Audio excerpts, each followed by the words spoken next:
మహేశ్వరం నియోజకవర్గం Badangpet municipal corporation పరిధిలోని అల్మాజ్గూడ రాజీవ్ గృహకల్పలో మహేశ్వరం యువజన యూత్ కాంగ్రెస్ అధ్యక్షుడు బోయపల్లి రాఘవేందర్ రెడ్డి ఆధ్వర్యంలో లోక్సభ ఎన్నికల్లో భాగంగా కాంగ్రెస్ పార్టీ చేవెళ్ల పార్లమెంట్ అభ్యర్థి గడ్డం రంజిత్ రెడ్డికి మద్దతుగా గడప గడప ప్రచారం నిర్వహిస్తూ కాంగ్రెస్ పార్టీ మేనిఫెస్టోని వివరిస్తూ హస్తం గుర్తుకు ఓటు వేసి గడ్డం రంజిత్ రెడ్డిని అత్యధిక మెజార్టీతో గెలిపించాలని కోరిన మేయర్ చిగురింత పాజత నరసింహారెడ్డి. ఈ సందర్భంగా మేయర్ మాట్లాడుతూ ప్రజల నుంచి మంచి స్పందన వస్తుందని, పేద ప్రజల సంక్షేమం కోసం మంచి పథకాలను ప్రవేశపెట్టిన కాంగ్రెస్ పార్టీకి ఓటు వేసి రంజిత్ రెడ్డిని గెలిపిస్తామని ప్రజలు స్పష్టంగా తమతో చెబుతున్నారని వారు అన్నారు. ఈ కార్యక్రమంలో కార్పొరేషన్ అధ్యక్షుడు బోయపల్లి గోవర్ధన్ రెడ్డి, నవారు మల్లారెడ్డి, చప్పిడి సంతోష్ రెడ్డి, నాగేంద్ర గౌడ్, డివిజన్ అధ్యక్షులు, నాయకులు, కార్యకర్తలు తదితరులు పాల్గొన్నారు.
గడప గడపకి కాంగ్రెస్ ప్రచారంలో భాగంగా మన వైఎస్ రాజశేఖర్ రెడ్డి గారు కాంగ్రెస్ పార్టీ ఇచ్చినటువంటి మన రాజీవ్ గృహకల్ప ఏరియాలోని గడప గడపకి కాంగ్రెస్ పార్టీ నినాదం తీసుకెళ్లడం జరిగింది.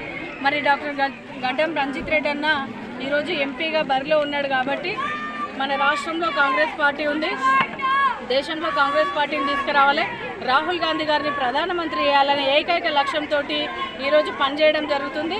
మరి ఈ కార్యక్రమంలో మరి ఇక్కడ ప్రతి ఇల్లు చూస్తున్నప్పుడు ఒకటి అనిపిస్తుంది, ఒకప్పుడు 13 సంవత్సరాల క్రితము వైఎస్ రాజశేఖర రెడ్డి ఇనాగ్రేషన్ చేసిన ఈ ఇళ్లలో 1060 మంది దాకా ఇక్కడ ఇళ్లలో నివాసం ఉంటున్నారు. ఇంతమందికి గూడు కల్పించినటువంటి కాంగ్రెస్ పార్టీ ఈ వ్యక్తులు ఎక్కడ ఓరు, వాళ్ళు కూడా ఒకటి అంటున్నారు, మాకు కాంగ్రెస్ పార్టీయే ఇచ్చింది ఇండ్లు అని. గత 10 సంవత్సరాల నుంచి టీఆర్ఎస్ పార్టీ ఉంది, బీజేపీ పార్టీ ఉంది, ఏ ఒక్కరికి కూడా ఇల్లు ఇచ్చిన పాపన పోలేదు, ఒక్కటంటే ఒక రేషన్ కార్డు ఇవ్వలేదు. మరి అట్లాంటప్పుడు వాళ్ళకి ఎట్లా ఓటేస్తారు? రాజీవ్ గృహకల్పలో ఉన్నటువంటి ప్రజలందరూ కూడా ఆలోచిస్తూ ఉన్నారు. ఈరోజు గతంలో ఇచ్చినటువంటి కాంగ్రెస్ పార్టీ ఇంద్రం ఇండ్లు రాజీవ్ గృహకల్పలో ఇండ్లు ఇచ్చింది, మరి అదే కృతజ్ఞతతోటి ఈరోజు మంచి మెజారిటీ ఇస్తామని హామీ ఇస్తున్నారు. మరి కాంగ్రెస్ పార్టీ అధికారంలోకి వస్తే మీరందరూ కూడా గమనించాలి, గెలిచిన 2 రోజులలోనే 2 పథకాలను అమలు చేసింది కాంగ్రెస్ పార్టీ, రేవంత్ రెడ్డి అన్న. మరి ఇప్పుడు కొంతమంది చెప్తా ఉన్నారు ఇంకా మిగతా హామీలన్నీ ఎప్పుడు అమలవుతాయని. మిగతా హామీలన్నీ ఎప్పుడు అమలవుతాయని అడిగినప్పుడు మీరు 10 ఏళ్ళు ఉన్నారు కదా, దళితులకు 3 ఎకరాలు ఎందుకు ఇవ్వలేదు? దళితులకి భూమి లేని వాళ్ళకి 3 ఎకరాలు ఇస్తున్నారు కదా, 10 ఏళ్ళు అవుతుంది, ఎందుకు 3 ఎకరాలు ఇవ్వలేదు? అట్లాగే దళితులు ముఖ్యమంత్రి చేస్తున్నారు, ఇవి చేయలేదు. పోనీ రేషన్ కార్డులు ఇస్తున్నారు, ఒక్క రేషన్ కార్డు అని ఇచ్చిరా? ఇవన్నీ ఇవ్వకపోగా ఈరోజు ప్రజలని మభ్యపెట్టి వాళ్ళ మైండ్ ఆలోచించే విధంగా తప్పుదోవ పట్టిస్తూ బీజేపీ టీఆర్ఎస్ కలిసి కుట్ర వన్నుతున్నారు. రెండు పార్టీలు ఒకటే అయ్యి ఈరోజు మతతత్వాన్ని రెచ్చగొడుతున్నారు. నేను ఒకటే అడుగుతున్నా, హిందూయిజం మాకు కూడా హిందూయిజమే, అందరము హిందువులమే, భూమి మీదకి వచ్చి మానవుల లెక్క బ్రతుకుతున్నాం మనము. కానీ హిందూ, ముస్లిం, క్రిస్టియన్, సిక్, ఇసాయి అందరూ ఒకటే. ఈరోజు ఒక గవర్నమెంట్ హాస్పిటల్కో ప్రైవేట్ హాస్పిటల్కో పోతాం, లక్షలు పెట్టి ఆపరేషన్ చేయించుకోవడానికి ఆపరేషన్ థియేటర్కి పోతాం. అక్కడ క్రిస్టియన్ ఉంటారో ముస్లిం ఉంటారో, మీరు ఆపరేషన్ చేయించుకోరా? హిందువులారా అందరూ ఆలోచించండి.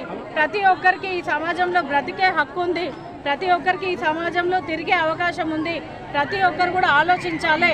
ఈరోజు బీజేపీ అని చెప్పేసి ప్రతి ఒక్కరు కూడా హిందూయిజం చూపిస్తున్నారు.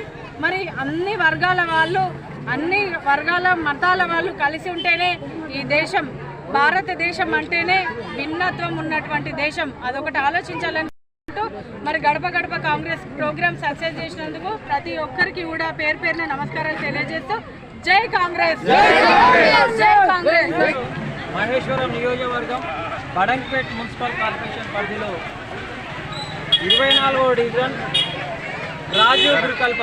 గతంలో వైఎస్ రాజశేఖర రెడ్డి ఇక్కడ ఇనాగ్రేషన్ చేసి 1060 కుటుంబాలకు రాజీవ్ గురుకల్ప సొంతం చేయడం జరిగింది. రాజీవ్ గురుకల్ప వైఎస్ఆర్ అంటేనే కాంగ్రెస్ పార్టీ.